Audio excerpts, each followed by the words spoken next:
Sahajoli Mudra, the natural power gesture, is done while balancing on the head in Shirsasana. If you are proficient in the Shirsasana, slowly attain to a steady and comfortable posture from which you may then perform the two parts of the Sahajoli Mudra. To do the first part, bend your knees until the soles of your feet are touching one another.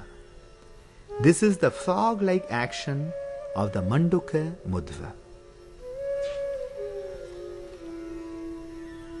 Hold your breath and apply as much pressure as possible from sole to sole while holding your breath out.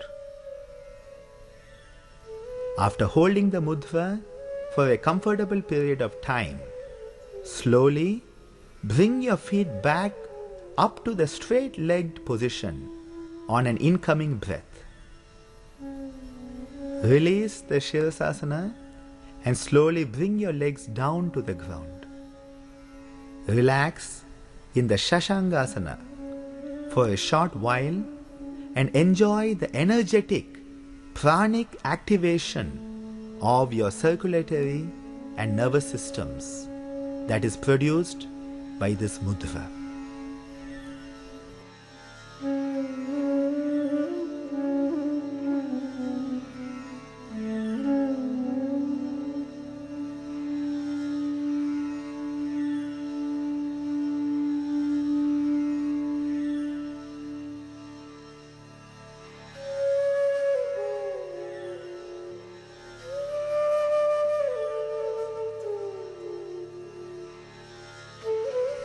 To perform the second part of the Sahajoli Mudra, attain to a comfortable and steady Shirsasana.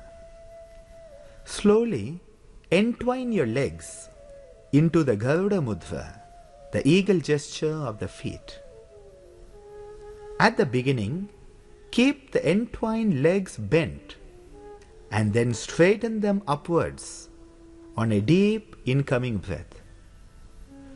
Hold the stretched position with a held-in breath for a comfortable period of time.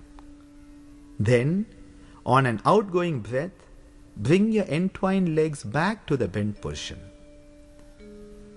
Repeat this action of bending and straightening your knees a few times.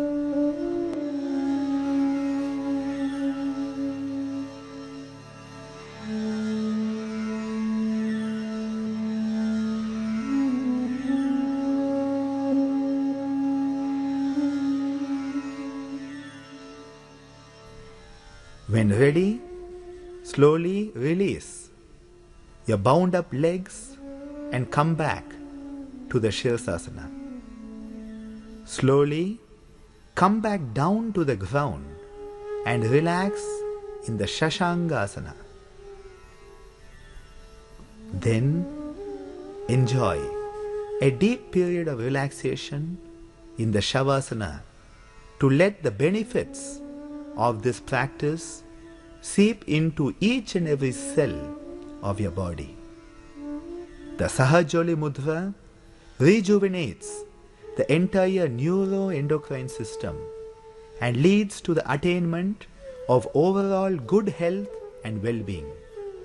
Both of these practices are of an advanced nature and must be learned from a competent guru, as this presentation is merely an introduction and not a substitute for direct instruction.